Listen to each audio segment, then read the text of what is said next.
Hi hello నమస్తే welcome to Swathi సుగ్గుస్ recipes. ఈరోజు వచ్చేసి డిలీషియస్ హెల్దీ కేక్ రెసిపీని మీతో షేర్ చేసుకోబోతున్నాను.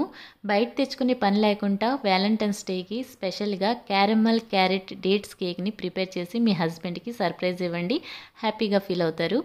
కేక్ అయితే సాఫ్ట్గా ఫ్లఫీగా క్యారమల్ ఫ్లేవర్తో టేస్ట్లో చాలా చాలా బాగుంటుంది. తప్పకుండా ట్రై చేయవలసిన కేక్ రెసిపీ అనమాట. ముందుగా దీనికోసం వచ్చేసి 2 గుప్పెట్ల వరకు ఖర్జూరం పళ్ళు తీసుకున్నానండి. సీడ్స్ తీసేసి ఖర్జూరాలని ఒక బౌల్లో వేసుకున్నాను. ఒకసారి వాష్ చేసేసి ఇందులో గోరువెచ్చని పాలు వేసి 15 నిమిషాల పాటు నానబెట్టుకోవాలి.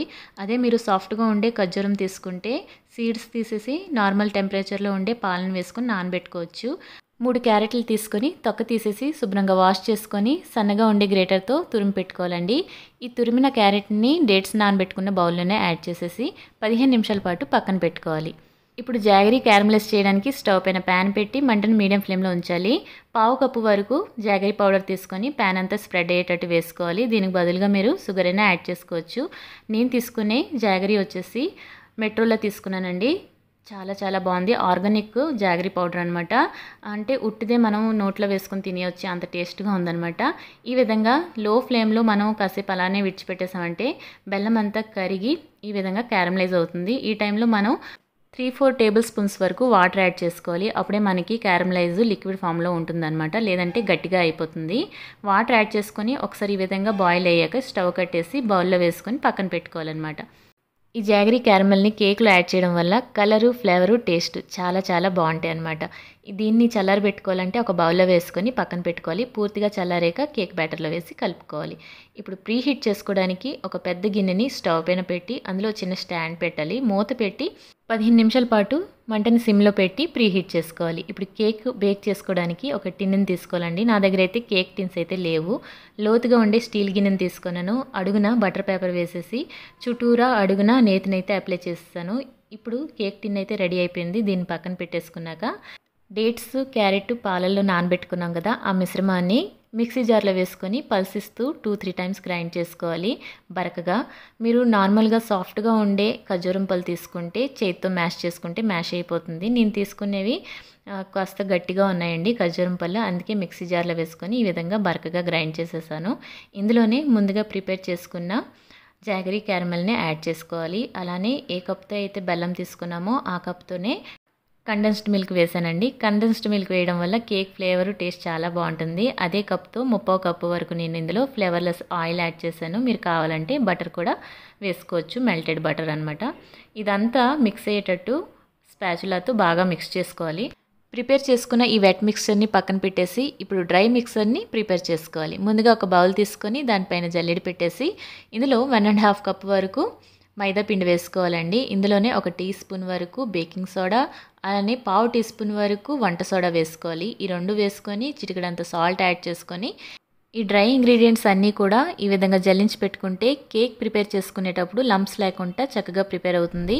ఇప్పుడు దీన్ని పక్కన పెట్టేసుకొని ముందుగా ప్రిపేర్ చేసుకున్న వెట్ మిక్స్చర్ని తీసుకొని ఇందులో మనం జల్లించి పెట్టుకున్న డ్రై మిక్స్చర్ని అంతా ఒకేసారి కాకుండా సగానికి వేసుకొని ఒకసారి బాగా మిక్స్ చేసుకొని ఇందులో బాగా కలిసేటట్టు కలుపుకోవాలి. ఆ తర్వాత మిగతాది కూడా మనం ఇందులో యాడ్ చేసుకొని కేక్ బ్యాటర్ని అయితే చక్కగా మిక్స్ చేసుకోవాలి. ఈ డ్రై ఇంగ్రీడియంట్స్ అన్నీ మిక్స్ చేసుకున్నాక స్పాచులాతో 1 డైరెక్షన్లో కానీ కట్ అండ్ ఫోల్డ్ మెథడ్లో కానీ మీరు మిక్స్ చేసుకుంటే కేక్ ఫ్లఫీగా సాఫ్ట్గా వస్తుంది. ఈ విధంగా కేక్ బ్యాటర్ థిక్నెస్ ఉండాలండి. ఎక్కువ సాఫ్ట్గా ఎక్కువ లూజ్గా లేకుండా ఈ థిక్నెస్లో కేక్ బ్యాటర్ని మిక్స్ చేసుకొని దీన్ని ఇప్పుడు పక్కన పెట్టుకోవాలి. ముందుగా ప్రిపేర్ చేసుకున్న కేక్ టిన్ తీసుకోవాలి. ఈ కేక్ టిన్లో సగానికి కేక్ బ్యాటర్ వేసేసి సన్నగా చాప్ చేసి పెట్టుకున్న జీడిపప్పు ముక్కలు, బాదం ముక్కలు వేసానండి. తినేటప్పుడు పంటికి తగులుతూ చాలా బాగుంటుంది. మీరు కావాలంటే ప్లెయిన్గా కూడా చేసుకోవచ్చు. మా ఇంట్లో ప్లెయిన్ కేక్ అంత నచ్చరు కాబట్టి నేను ఇలా ఫుల్గా జీడిపప్పు అలానే బాదం ముక్కలు వేసాను. మిగిలిన కేక్ బ్యాటర్ కూడా ఈ టిన్లో యాడ్ చేసేసాక పైనుంచి కూడా ఫుల్గా మనం బాదం ముక్కలు, జీడిపప్పు ముక్కలు వేయాలండి. వేసే ముందు ఈ విధంగా ట్యాప్ చేసుకున్నారంటే మధ్యలో ఎయిర్ గ్యాప్స్ ఏమైనా ఉంటే అవి పోతాయి. చక్కగా ఫుల్గా నేను ఈ విధంగా డ్రై ఫ్రూట్స్ అయితే పైన యాడ్ చేసేసాను. ఇప్పుడు ప్రీ హీట్ చేసుకున్న గిన్నెలో సెంటర్లో కేక్ టిన్ అడ్జస్ట్ చేసేసి మూత పెట్టి మంటను మీడియం ఫ్లేమ్లో ఉంచి 50-55 మినిట్స్ వరకు బేక్ చేసుకోవాలండి. నార్మల్ కేక్స్ నేను ఇంతవరకు బేక్ చేసిన అన్నీ కూడా 40 మినిట్స్లో కేక్ బేక్ అయిపోయింది. ఇదైతే నాకు 50 మినిట్స్ అయితే పట్టిందండి. పైన బరువు ఏదైనా పెట్టుకుంటే పై వరకు ఈవెన్గా కేక్ బేక్ అవుతుందన్నమాట. 50 మినిట్స్ తర్వాత కేక్ని ఒకసారి మూత తీసి చూసుకుంటే చూసారు కదా ఎంత చక్కగా బేక్ అయిందో. పైనుండే డ్రై ఫ్రూట్స్ కూడా చక్కగా మంచి గోల్డెన్ కలర్లో వచ్చి బేక్ అయిందండి. ఓవెన్లో బేక్ చేసుకుంటే ఏ విధంగా కేక్ బేక్ అవుతుందో అచ్చం అలానే ఉందన్నమాట. సాఫ్ట్గా టేస్ట్లో చాలా బాగుంది. తప్పకుండా ఒకసారి ట్రై చేయండి.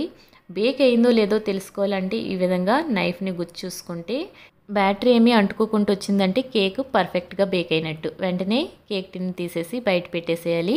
కాస్త కూల్ అయ్యాక ఆ తర్వాత మనం కేక్ని డిమోల్డ్ చేసుకోవాలి.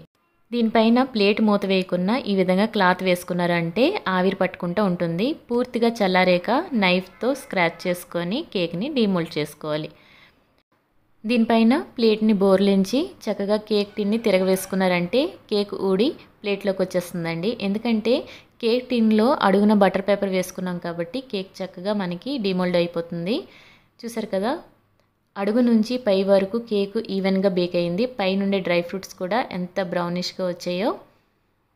ఓవెన్లో బేక్ చేసుకునేటట్టే ఉంది కదా, చాలా చాలా సాఫ్ట్గా వచ్చింది. తప్పకుండా మీరు కూడా ఇంట్లో ట్రై చేయండి. ఈ కేకు టీ టైమ్ స్నాక్ కూడా చాలా బాగుంటుంది. మన ఛానల్లో కేక్ రెసిపీస్ చాలానే ఉన్నాయండి. వాటి లింక్స్ నేను డిస్క్రిప్షన్లో ఇస్తాను. తప్పకుండా ఒకసారి విజిట్ చేయండి. ఇలాంటి హెల్తీ కేక్ని ఇంట్లో చేయడం మాత్రం మిస్ కాకండి. తప్పకుండా ఇంట్లో ట్రై చేసి మీకు ఎలా కుదిరిందో కామెంట్ బాక్స్లో నాతో షేర్ చేసుకోవడం మర్చిపోకండి. కేక్ని కట్ చేసి చూపిస్తాను. చూడండి ఎంత ఫ్లఫీగా సాఫ్ట్గా వచ్చిందో. ఎప్పుడైనా కేక్ కట్ చేసుకునేటప్పుడు నైఫ్ జిగ్జాగ్ నైఫ్ తీసుకెళ్ళండి. అప్పుడే చక్కగా కట్ అవుతుందన్నమాట. పైనుండే డ్రై ఫ్రూట్స్ వల్ల కట్ చేయడానికి నాకు కాస్త ఇబ్బంది అయ్యింది. ఇలా ఫుల్గా పైనంతా కూడా డ్రై ఫ్రూట్స్ వేసి కేక్ చేస్తే కలర్ఫుల్గా చాలా అందంగా కనిపిస్తుంది కదా. చూడండి ఎంత సాఫ్ట్గా కలర్ఫుల్గా వచ్చిందో. నేను చేసే రెసిపీస్ మీకు నచ్చినట్టయితే మన ఛానల్ని ఇప్పటి వరకు సబ్స్క్రైబ్ చేసుకోకపోతే సబ్స్క్రైబ్ చేసుకోండి. అలానే పక్కనే ఉండే బెల్ ఐకాన్ని క్లిక్ చేయండి. మరొక రెసిపీతో మళ్ళీ కలుద్దాం. Thank you for watching. Bye.